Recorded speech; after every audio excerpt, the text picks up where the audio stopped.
Começamos o capítulo com o Saitama dando um murro final na cara do Garou, voltando à luta deles na saga dos monstros. Naquela época, Blast estava desviando os raios cósmicos de Garou com ondas gravitacionais para reduzir os danos na superfície terrestre. Ele estava pegando os raios cósmicos que o Garou estava emitindo e mandando para outro planeta, para outro lugar no espaço, para evitar com que a Terra entrasse em colapso. Assim, o Blast fica espantado, pois havia visto a forma do Saitama, que havia voltado do futuro para macetar a porrada na cara do Garou. Bom, para aqueles que tinham dúvidas sobre como o Blast havia conseguido ver o Saitama acertando um soco no Garou, agora ficou muito claro como o Blast conseguiu ver tal feito. O Blast, além de conseguir ver a forma dimensional das coisas, ele também consegue visualizar o Saitama que voltou do futuro. Esse espectro do Saitama que voltou do futuro para atingir ou até mesmo retornar para o corpo do passado. Agora me falha a memória de qual é o efeito da física que o Saitama utilizou para voltar no tempo, mas o ponto específico é que eu acredito que o Blast, por ter um contato maior com seres dimensionais, por ter muito contato com radiação, por ter muito contato com seres cósmicos, ele consegue visualizar o Saitama naquele estado e naquela performance. E é por isso que ele soube, é por isso que ele conseguiu identificar que era o Saitama dando um soco na cara do Garou, acertando ali o personagem e depois ele explicando para o City o que havia acontecido. Yo, Geeks, aqui é o LP e vocês estão no canal do Geek Brasil. Fiquem ligados que esse vídeo contém spoilers do mangá de One Punch Man, capítulo 197. Sim, pessoal, seguimos aqui com a nossa repaginação dos capítulos de One Punch Man. Ainda tem pelo menos, eu acho que mais uns 3 ou 4 capítulos para repaginar. Só que agora a gente começa a batalha de Flash versus Sonic e alguns detalhes a mais sobre como o Blast enxergou o Saitama dando aquela porrada no Garou. E a gente vai comentar sobre isso, é claro, logo depois de você deixar o seu like, se inscrever aqui no canal, compartilhar esse vídeo com seus amigos também. É muito importante você se inscrever aqui no canal do Geek Brasil se você é fã de One Punch Man. Eu tô planejando trazer mais vídeos, mais conteúdos de One Punch Man aqui no canal, voltar a trazer mais conteúdos. Então, se você é fã dessa obra criada pelo One e do Murata, você pode se inscrever aqui no canal do Geek Brasil. Não, você pode não, né? Você vai se inscrever aqui no canal do Geek Brasil. E você também pode se tornar membro aqui do Geek Brasil e ajudar a nos fortalecer ainda mais. Os membros do canal do Geek Brasil, através de uma Sombra Geek e também um Guardião Geek, têm acesso a capítulos extras da novel Que Haja Luz e também a partir de um Guardião Geek você consegue o volume 1, 2 e 3 da novel com todos os conteúdos extras. Então pense com carinho em adquirir um dos membros aqui do nosso canal.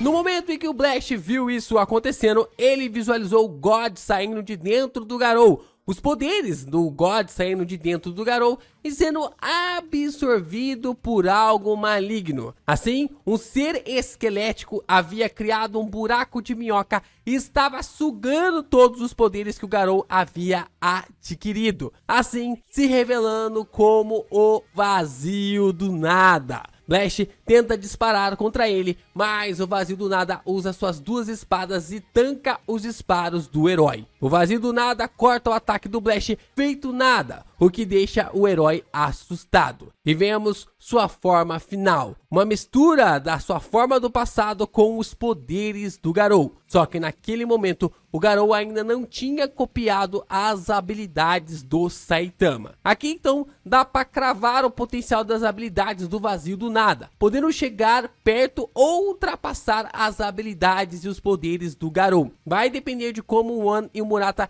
vão trabalhar ele a partir de agora. E esse era um ponto que a gente havia levantado no vídeo de segunda-feira sobre quem seria mais forte, o Garou ou o Vazio do Nada. E o ponto de que o Garou seria superior ao Vazio do Nada é que naquele tempo, há 16 anos, o Blast havia conseguido lhe derrotar. E como eu havia comentado com vocês, o Garou só iria ser ultrapassado se o Vazio do Nada adquirisse mais habilidades. E já começamos logo de cara com o Vazio do Nada roubando, pegando todos os poderes do Garou para si, o que já mostra que o personagem vai ser tremendamente apelão. Blast então dispara contra o Vazio do Nada, criando 2 portais e assim, manipulando o tecido da realidade, o ninja desaparece, fazendo o Blast errar os golpes, deixando ele sem entender nada. Termina o flashback e Blast comenta que o Vazio do Nada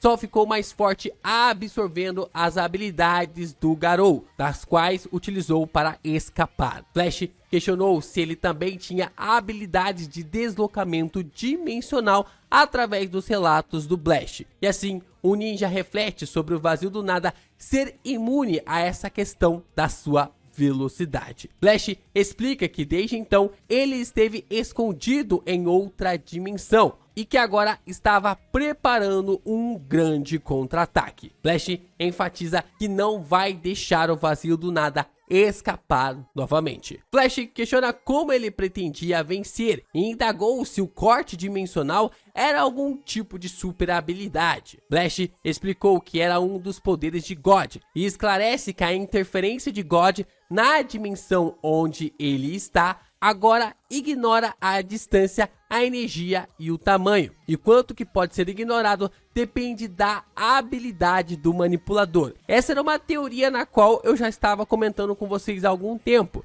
de que a habilidade do manipulador do poder do God faz com que a pessoa consiga ser independente do God de uma forma interessante. Por exemplo, o Garou recebeu as habilidades do God e não ficou totalmente em seu controle, ele ficou livre com os poderes do ser dimensional. Mas ao mesmo tempo, vimos outros personagens adquirindo os poderes do God e que acabaram saindo do controle e estavam completamente de uma forma de marionete em suas mãos. O que mostra para nós que a habilidade do manipulador é de suma importância para que não caia nas garras e que não vire uma marionete do God. Vemos a imagem do cubo dimensional com Blast destacando a forma como o God intervém na realidade humana. Vemos uma página colorida, a mesma que já vimos há vários capítulos, da forma como God aparece em cima da lua. Cid informa que ainda está tendo dificuldades em entender o que está acontecendo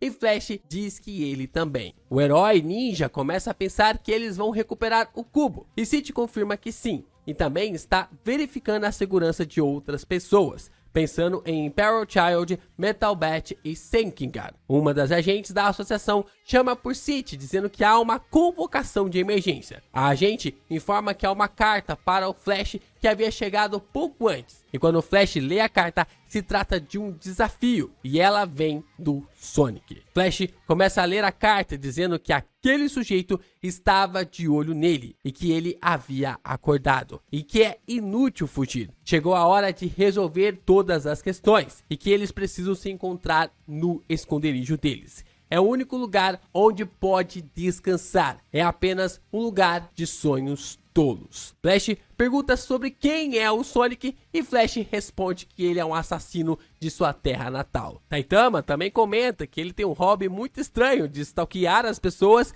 e que é um pervertido. Flash observa que parece que Sonic já teve contato com aquele sujeito e pondera se o seu antigo companheiro pode cair nas mãos dele. Flash se pergunta se aquele sujeito quer matá-lo ou recrutá-lo. Saitama reflete que, considerando quem esse cara é, provavelmente seria algo como: se eu for morto por aquele sujeito, mate-me, maldito bastardo. O que faz o Flash intervir e perguntar que tipo de relacionamento é esse. É o tipo de relacionamento da qual o Flash acredita que o Saitama é seu discípulo e que o Sonic acredita que o Saitama é seu rival.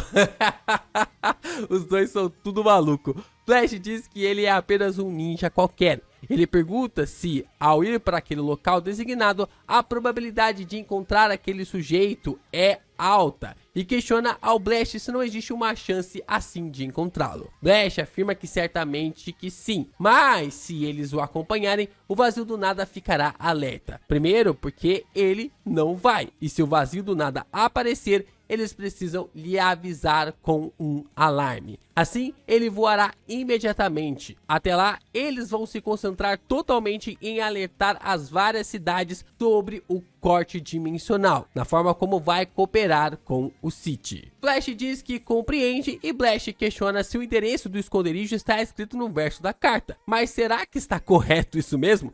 Pois é ridículo um ninja colocar o endereço dessa forma. Manako se pergunta se Sonic tem consciência do que é ser um ninja. Flash pergunta sobre o que o careca de capa fará e Flash comenta, já que agora o Saitama é o seu discípulo, ele não vai impedi-lo se quiser ir com ele. E Saitama pensa bem que, desde que o velho esteja lá, deve ficar tudo bem. Então ele vai comer curry com o Manako. Flash responde que o Saitama pode fazer o que quiser e se despede de todos. Pelo que parece, nós temos a primeira mudança muito assim gigantesca relacionada aos capítulos anteriores com os capítulos que estão sendo refeitos. De que o Saitama não vai acompanhar eles, pelo menos por enquanto. Porque na versão anterior, o Saitama acompanhava o Blast até o esconderijo para investigar, ajudar na investigação que estava acontecendo pelo Vazio do Nada, para encontrar mais informações ao Vazio do Nada. Mas agora o Flash vai sozinho, o Blast também vai sozinho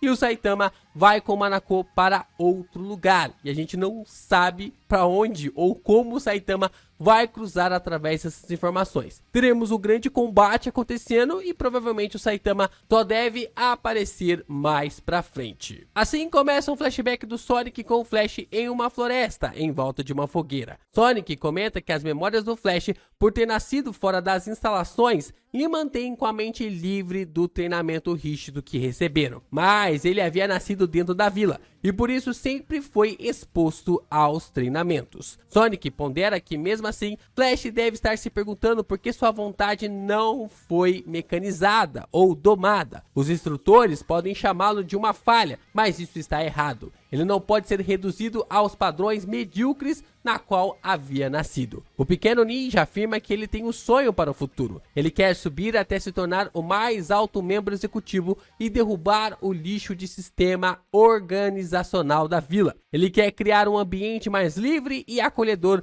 para os órfãos que compartilham sua mesma situação, onde eles possam crescer e prosperar. Sonic diz que, na sua opinião, técnicas de assassinato não são úteis para nada além de matar pessoas. O verdadeiro valor está em ter o poder de viver livremente e a própria vida, o que eles não possuem agora. É bem interessante ver que o Sonic tinha esse tipo de pensamento e que na verdade ele tem esse tipo de pensamento até hoje, só que ele esconde, né? Dá ali umas ocultadas, coloca uma fachada em cima disso, mas a gente sabe que o Sonic sempre foi um herói. É quase como um anti-herói ali, um vilão meio enrustido nessa situação, mas o ponto específico é que o Sonic quer fazer com que as pessoas tenham uma vida melhor, que os órfãos possam ter uma vida melhor do que ele teve ao lado do Flash. O garoto pergunta se Flash também vai ajudá-lo. Ele sabe que Flash entende, seus olhos são parecidos com o dele. Sonic informa que até mesmo o local para as novas instalações já foi decidido, o que faz Flash questionar se isso era algo mesmo sério. De volta ao presente, finalmente Sonic e Flash estão frente a frente. Sonic comenta que Flash lembrava do momento em que eles haviam conversado no passado, e Flash